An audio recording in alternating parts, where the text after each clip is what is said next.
So our last recipe is, I've never had this before, so I'm really excited, is a summer watermelon pudding. And this delicious protein-rich dish can also be used as a small snack, a mini meal. And its texture is suitable for sore mouth. And it's also cool to the taste. So good for soothing for nausea. We're going to talk about properly washing fruits and vegetables in this demo. And we also know we'll probably hit upon cyclosporiasis, which seems to, there's an outbreak now here in the States. We're okay in Canada. But we'll give you the latest information on that and how to watch for that too. Without further ado, turning it over to Jeremy here. I see some watermelon. I see a blender. And yes. Ooh, and another watermelon. This is so exciting to have watermelon available in the summer. So washing your fruits and vegetables, obviously first and foremost, before we even get started, really important. I think most of us know that, but especially it can get a little confusing. Like, if we're not eating the outside, do I still need to wash it? Yes, absolutely. Especially if you're cutting through it, any sort of bacteria or dirt that's on the outside is going to be pushed into the part that you are going to eat, right? So washing your fruits and vegetables, even if you're not eating the brine, is really important. With melons in particular, they grow on the ground, right? So they grow on the ground. It's an easy spot for dirt to transport to and to stay on. So it can be a little challenging because it's really big. My usual go-to is if you have a clean bin bucket is always really good. If you have a sink that's big enough, clean out your sink so that it's ready to use, to wash, and then you can fill it up and wash your full watermelon in the sink. But making sure that it is washed and dried before you are. And you want to also make sure you discard that water and wash it again, right? Because we usually talk about using cold running water, but if you're letting it sit in the sink, you also want to discard that water and wash it again. Yeah, good point. Yeah, absolutely. Okay, so we have our watermelon washed, we have it diced, we have some really nice big chunks of watermelon in here that we're going to add to our blender. Now this is sort of a take on, this is like a common Sicilian dessert, this watermelon pudding.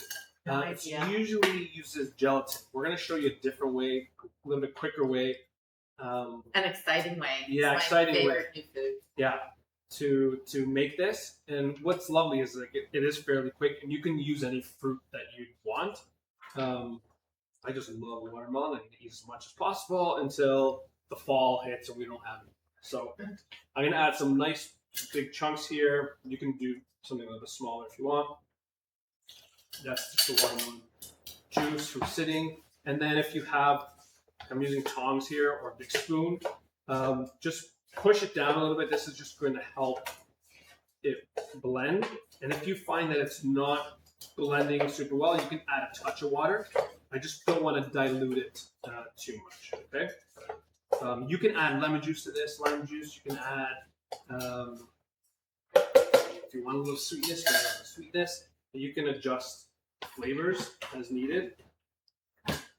Find, this is like a puzzle. So you already plugged it in. One. Okay, and you can do that. All right, so we're gonna blend this just until we have this like watermelon juice.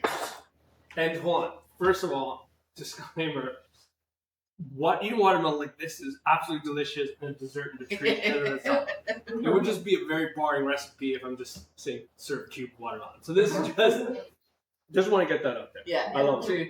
All right, we're gonna blend this up like 10 seconds just until it ready to go.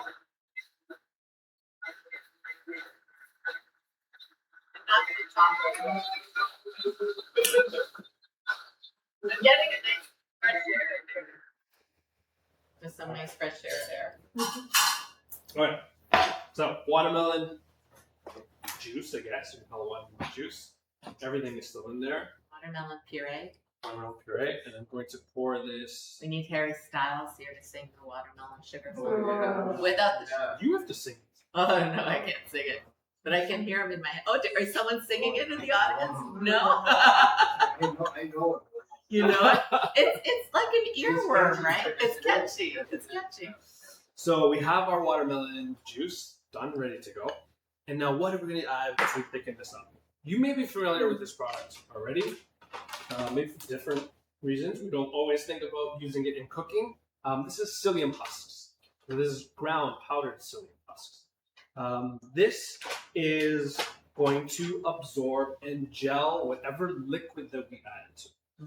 So you can, adding it to water, you can see what it does, but adding it to different juices would do the same thing.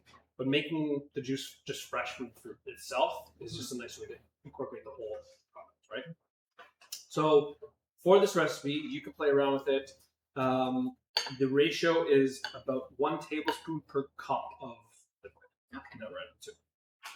And how many cups do we have there? We have about 4 cups. Oh, that's the wrong list. Oh, okay.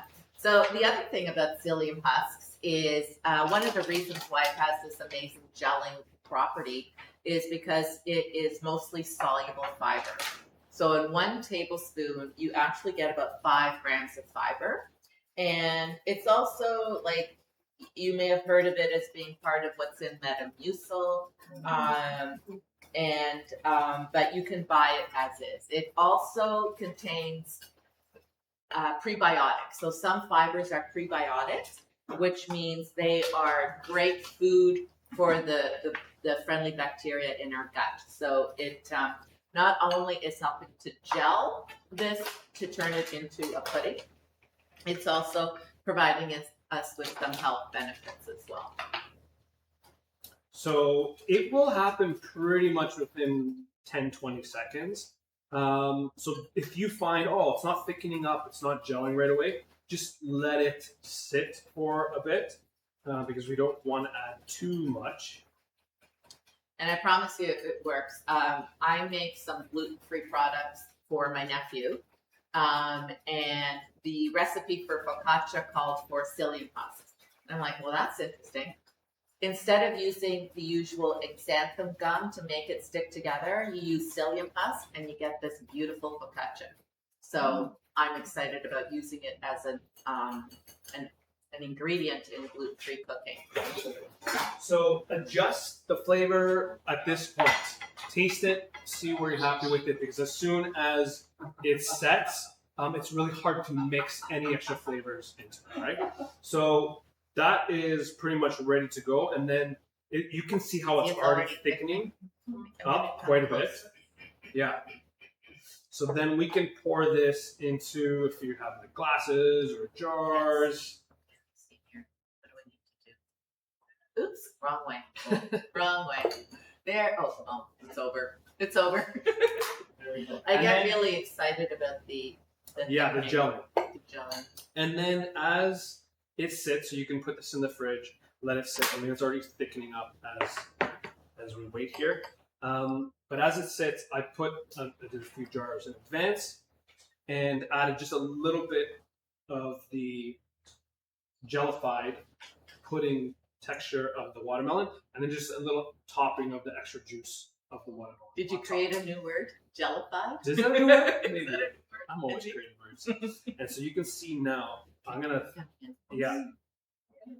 you can see how it has this like panna cotta sort of jello texture to it, with just that little bit of extra juice on top to give some moisture, but it has this really interesting texture just from 2 ingredients. So you're turning watermelon into this like different dessert. And then if you want to just take it to another level, you have some yogurt and vanilla here. I'm just keeping it on this. That we're going to mix together. Now we're getting that protein. If we use the Greek yogurt or skyr, we're getting some really good protein there. And you can add a little bit of honey or maple syrup if you want to sweeten it up. And then we'll add that extra layer just on top. Pretty.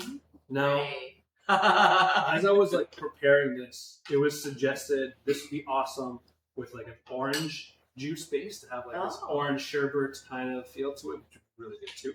But this is our It looks like a parfait. watermelon sherbet. Yeah.